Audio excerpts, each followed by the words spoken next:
Welcome back to Politics Today. Our next conversation is on the issue of insecurity, which will always be a topic of conversations across the country until Nigerians feel safe again and are free to go about their daily activities without worrying about whether they will return safely. Well, the year 2021 comes with some sort of hope, and Nigerians are looking to see what changes will be made following the president's New Year speech promising to re-energize and reorganize the security apparatus and personnel of the armed forces and the police. Well, the president also stated the need to rapidly move to a more proactive and preemptive posture to ensure that these sorts of traumatic incidents do not become a norm. He has said that his administration is fully aware of its responsibility to protect the lives and property of all Nigerians and will not relent in learning and adapting to changing threats to our national security and civic well-being. So Nigerians are waiting patiently to see how quickly the president will act and if these actions will guarantee safety of all. Well, let's get into the conversation now. I am joined by our former Director of Military Intelligence and Special Advisor to the Defense Minister on Technical Matters, General Ahmed Jibrin. Welcome to Politics Today. Welcome. Thank you very much for having me. Now, also, Ndubisi Nwokolo, a security consultant, joins virtually from Birmingham, England. Welcome to Politics Today. All right, General, let me start with you now. The Catholic archbishops, the bishops of Nigeria have said that President Muhammadu Buhari needs to listen to the cries of Nigerians over a security situation in the country. He says that this has been a message for a while to the president, but it doesn't seem like the president is listening. Does it come across to you that the president is listening to the right people as far as the nation's security is concerned? Well, the president is listening, and I believe so because there are a lot of measures the government is taking to ensure that security is bolstered. But there are certain steps and measures that is not for the knowledge of the public. Because what is important when you are faced with security problems like this, first of all, you need to have enough troops to be able to make strong presence where the crises are. You need to have sufficient equipment and, fighting equipment to be able to deal with the situation. You need to up your intelligence gathering capability. You need to also ensure that all the areas that have been captured are protected. You need to ensure that the allowances and salaries of the security personnel are paid on time to ensure that their morale is boosted.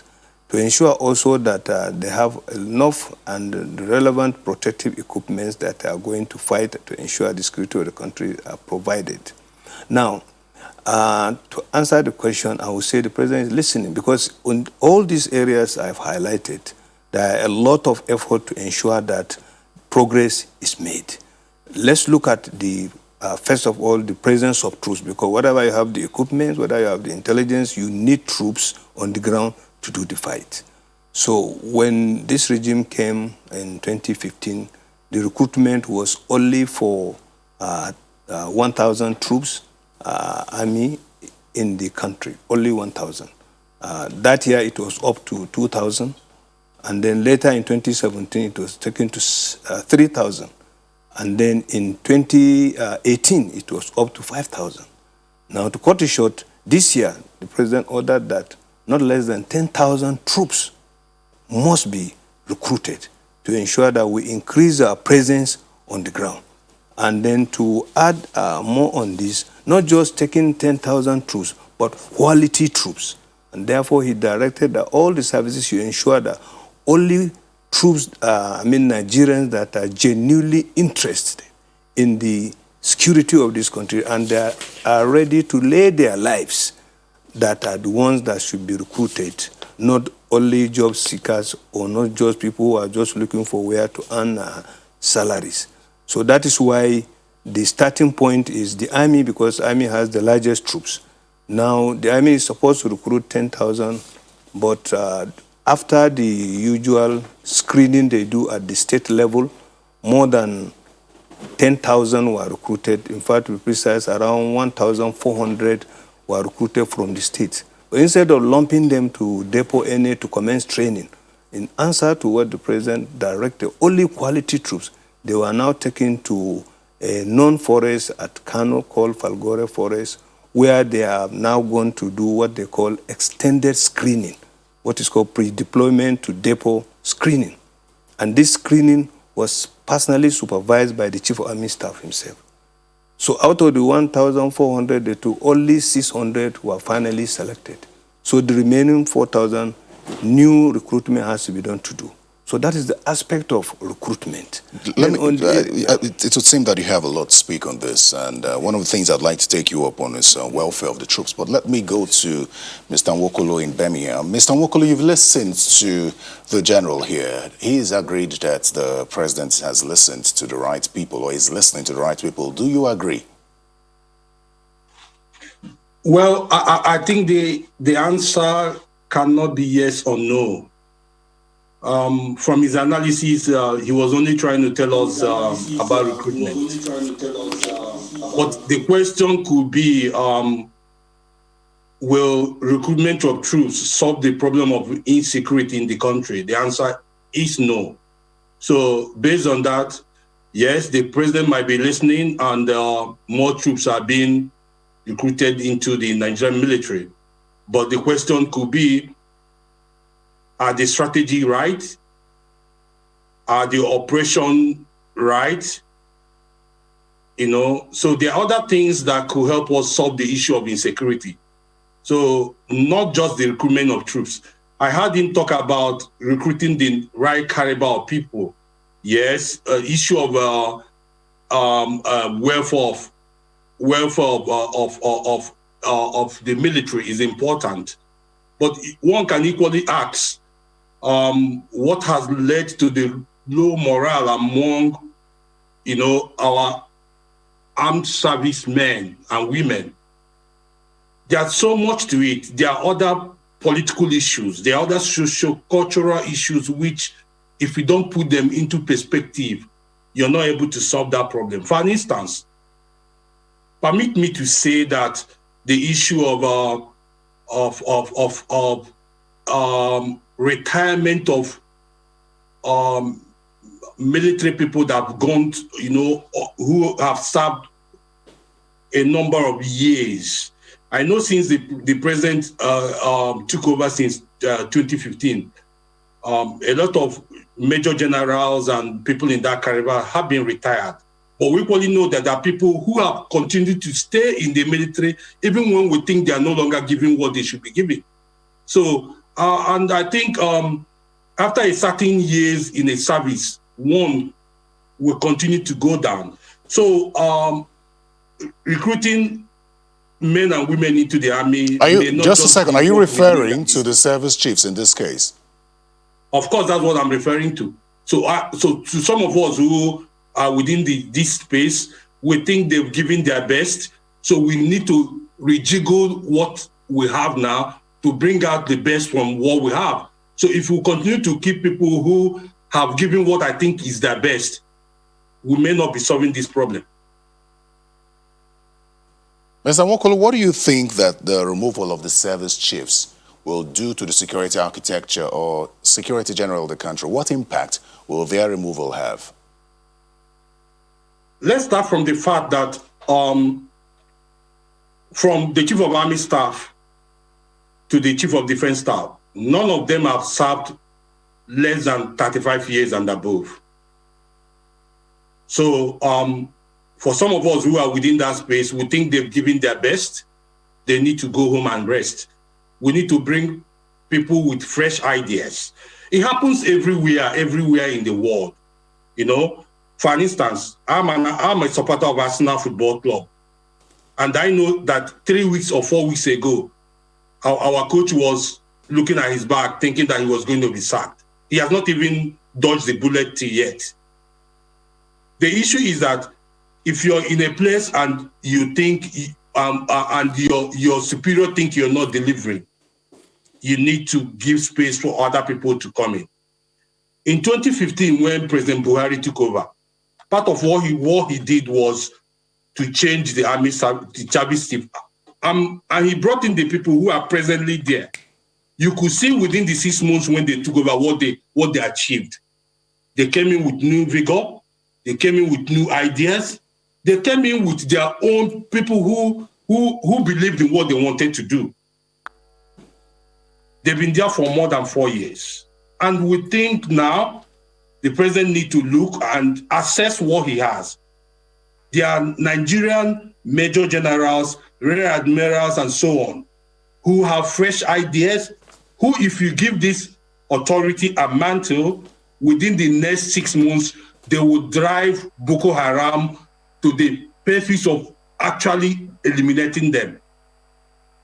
That is my thinking. And if you look everywhere in the world, if you're in a particular office after a while, you will start losing the steam. No matter how good you are, you need fresh ideas. And that's part of what I think.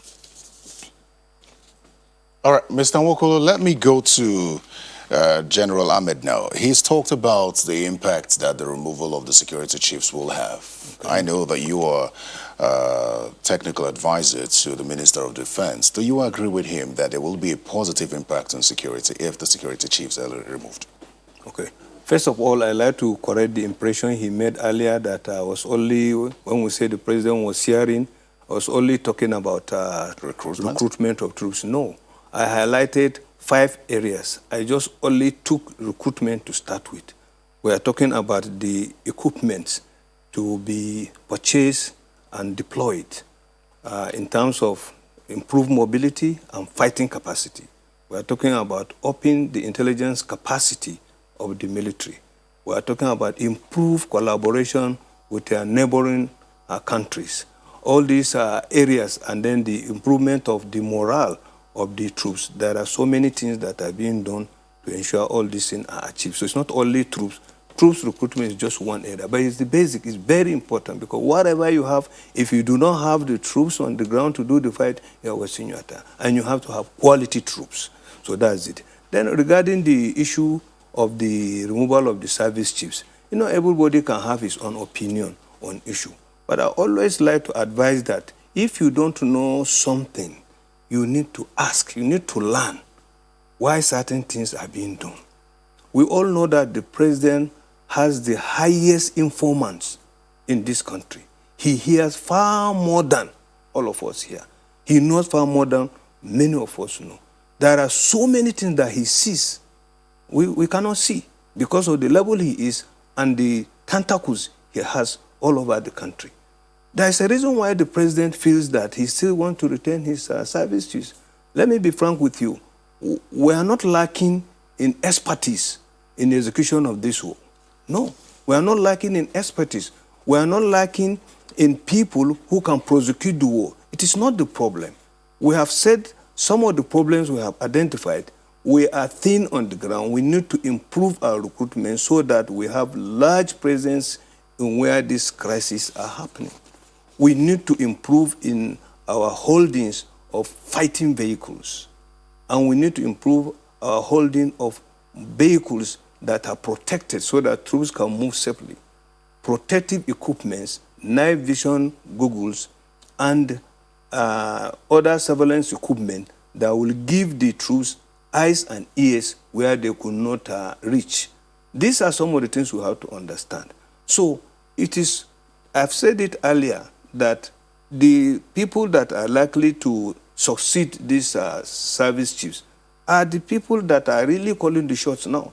If you go to the services headquarters, you will see them. They are the chief of policy and plan, they are the chief of operation and training, they are the chief of logistics, they are the GOCs on the ground. You think they're the ones with the ideas? These are the ones that will, first of all, to succeed the chief. One of them or two of them will be the ones to succeed the chiefs. And they are the ones actually running the shows. The chief of army will give broad guidelines as to what he wants. He may say, okay, I want to make sure that the social sector, I want you to make sure to maintain what you have there. Social sector, I want you to move ahead and capture so. Social sector, I want you to prepare to back off this sector as they move forward in their assault. This is, gives broad guidelines. Both the GOC on the ground, the brigade commanders on the ground, the battalion commander are the ones that actually do the actual fighting, there's what we call the operation order. The operation order will be given by GOC, not Chief of Army Staff. So he has been given a general area to capture or to ensure that security is maintained in the area. It's the GOC that will come and give the orders and say that, okay, I want so-so brigade to capture this player, I want so-so brigade to capture this, giving them time and space. And I want so-so brigade to support this. So, let me go to Mr. Nwokolo now in Birmingham. When the president talked about a more preemptive and proactive approach in his New Year message to the fight against insecurity, what were your thoughts? Well, he was speaking. He was speaking. Hello, Mr. Nwokolo, can you hear me? Issue. Yes. He was speaking to the issue, and I think what he said was the right thing to say. But the issue remains: how good will the execution go? So, yes, I like what the general said, but talking about equipments and all that. But one of my questions to him might be, were we lacking all these things before 2014? Were we lacking all these things before the change of guard in 2015? Were we lacking every of this? Motivation is an issue. And most times, motivation cannot come because you've just brought in new equipments. Motivation can come because you have a change of leadership, which can bring, a kind of a tactical solution to what you're looking at. I like the president's address to the issue. And we all know that some of these issues are not just things you would think. They are not methodological. They are not. They are equally not things you say because you've brought in new equipment. There are things there are issues you might solve because you have a kind of a rearrangement of the order you've been using. And most of this can come because you've been able to rejiggle your men, your troops, their ideas, and a solution. I like the general defending by saying, that the people who are presently working with the service chiefs are the people who will take over. Yes, we know. They may or they may not, because the president, who is the commander of chiefs, can decide to retire all of them. But let's agree that he says, okay, all the service chiefs should go. The people who are next to them should take over. Remember, if you're not the number one, you're not the number one. Remember, some people will always tell you that a vice president is almost like a spare tire. He can only come when the president is not there. So if you're not the chief of army staff, you are not the chief of army staff. So my answer is, yes, I like some of the issues that the president has been able to. Let the general respond to you quickly, please. The only thing I will say here is that we have to be very careful. When you're comparing military structure, military hierarchy, and military leadership, you will be very wrong if you try to compare it with your company, with the way the state administration is run, with the way the structure of government is run. No. Command and control is very, very key to all these things. What troops want is a leader that is providing them with the wherewithal to fight. It doesn't matter if it is Buratai, if it is Marshal Sadiq, it doesn't matter. All they want is the person who will provide them the wherewithal to fight.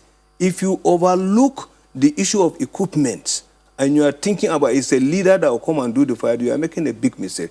A leader has his own place, role to play. It's very, very important. But there is nothing he can do if he doesn't have the right equipment.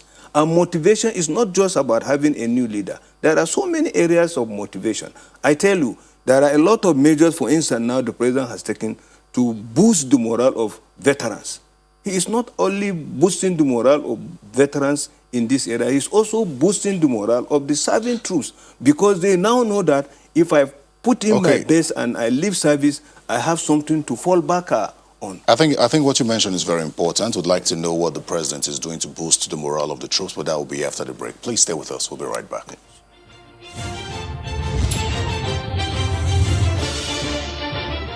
Welcome back to Politics Today. I'm speaking with a former Director of Military Intelligence and Special Advisor to the Defense Minister on Technical Matters, General Ahmed Jibrin. and also Ndubisi Nwokolo, a security consultant who's joined us from Birmingham. General, I'd like you to conclude your thoughts on the morale of the troops. You said just before the break that the president is doing so much to boost the morale of the troops, which is very important, as stated by the security expert as well, Mr. Ndubisi Nwokolo. Exactly. I was talking about the effort he's doing to boost the morale of the troops. First of all, I talk about the veterans. You know, the veterans are those ones that have left. And if you find out the pension that the veterans live on has been well reviewed and enhanced. And then in the harmonized terms and conditions of service we have now, there are a lot of things that when a soldier successfully finishes his tour of duty and is leaving the service, he will take home away with. All these are things that the president is putting in place. It was not like that before. You go with pittance before, but now you go with something tangible that you will carry home for your people to say, yes, our son has been there. Then there are other areas, like I told you, the most important morale boosting facility for a soldier is protective gear.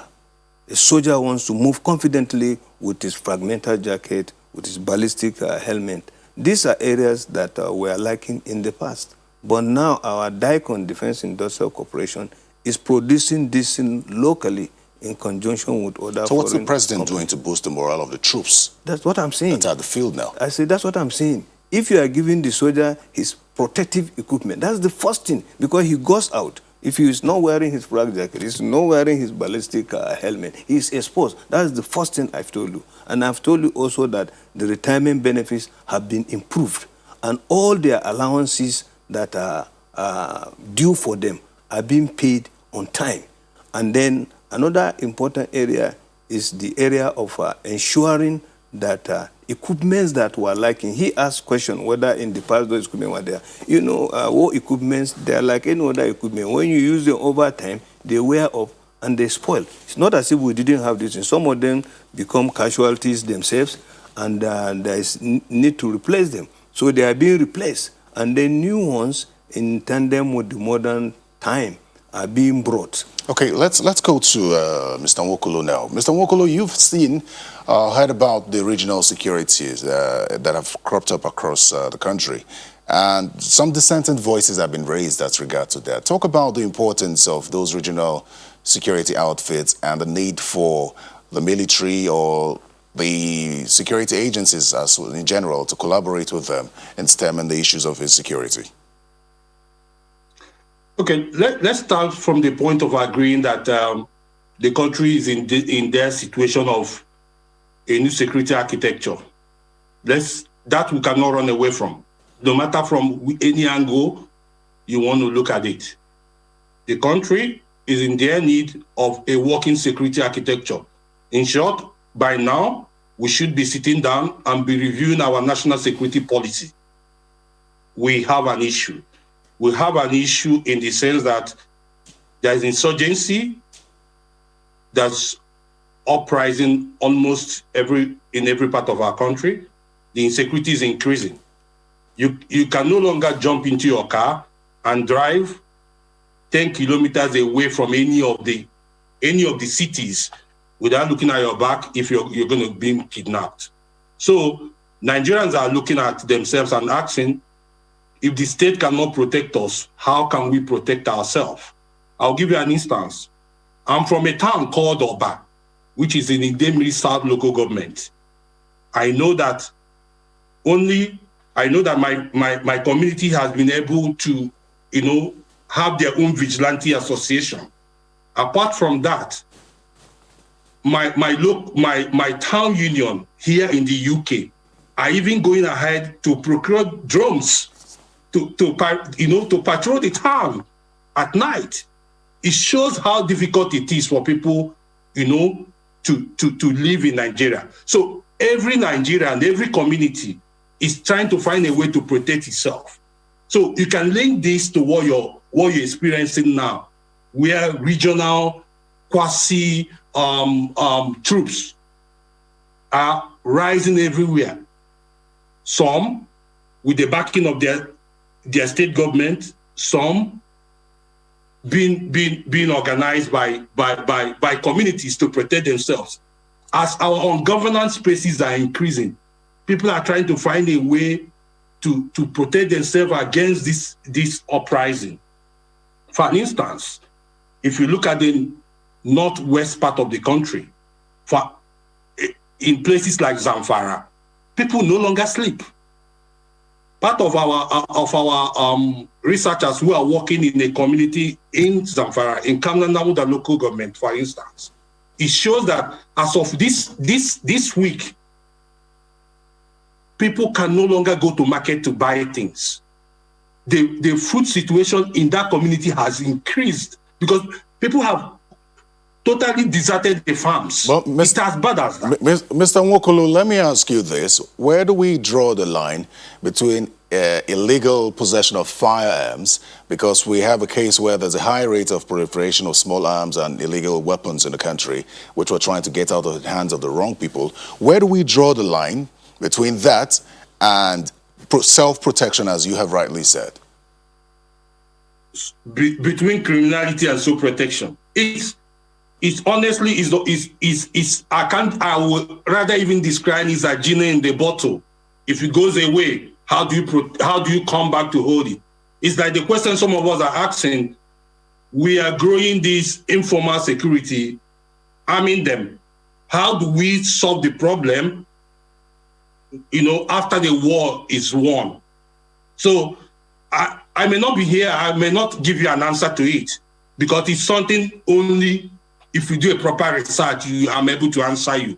For now, all I could say is that we can only manage the situation by saying, just like what the general said, maybe increase the number of our troops, but with the situation we have. Let me go to the general now. Mr. Nwokolo has talked about the need to review the national security policy. I don't know if you agree with that, but if you do, as someone who's spent so much time in the military, what changes do you expect to see? Well, like the document he mentioned, National Security Strategy, is being reviewed periodically. It has just been reviewed 2019. So now it will be reviewed after another 10 years. So before that time, any other thing that comes will have to be factored in the form of ad hoc or subsidiary amendment, which must have to be incorporated. Now, the things I think we should try to understand is we should make every effort to remember that the military is not the only security agencies. The police is there, the SSS is there, and other security agencies are there.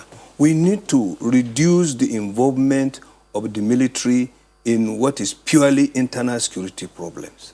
Because like we are talking about this regional arrangement. Okay, talk about the states where the regional arrangement is. Tell them you want to withdraw the military from the normal patrol duties they do. They will not agree.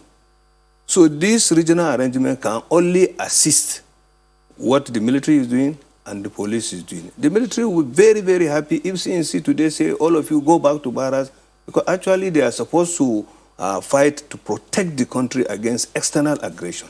Involvement in internal security is something, it's not the specialty of the military, but they found themselves doing it and they are doing well. So what is important is for Nigerians to appreciate this fact. If this fact is appreciated, if you are brought to do something that you are not created to perform, it's not likely that you will be at your best. You are at your best when you are doing what exactly you are created for, what you train for. So this is very, very important. And then the aspect of the regional security, I have to emphasize, is allowed once the necessary procedure is followed, the guidelines are followed, legal provisions are followed, it's okay. They can complement the arrangement we have right now. But the best form of arrangement, I think, is the community policing. Okay. Because it's still the locals that will come and be recruited and trained by the police. All right, we're almost out of time. Let me allow Mr. Nwokolo to give his final thoughts just as we close. Okay, my final thought will start from the question, the point he made about the national security policy, which I spoke about. It's so unfortunate, sorry, General, but I don't think reviewing a document that one has not even implemented is the right thing to do. we have a national policy that does not work, that we do not even implement. So reviewing it is just telling ourselves lies. We should start by first making sure that if we have a policy document, we implement it. Then we can talk about reviewing it. But move that to what we are facing. I think the government need to call, the president need to bring stakeholders together. That should be, as of yesterday. Thank you. Yesterday, a meeting that will involve people in security sector working with Mr. the Nwokolo, government. our time is up. Thank you. I'd like to say a very big architecture thank you to you. Mr. Nwokolo Ndubisi is a security consultant. Thank you very much for your time. And let me also say thank you very much to former Director of Military Intelligence and Special Advisor to Defense Minister on Technical Matters, General Ahmed Jibrin. Thank you very much for coming. Thank you very much for having me. Well, that's politics today. Thank you very much for your time as well. I'm Terry Ikumi. Goodbye.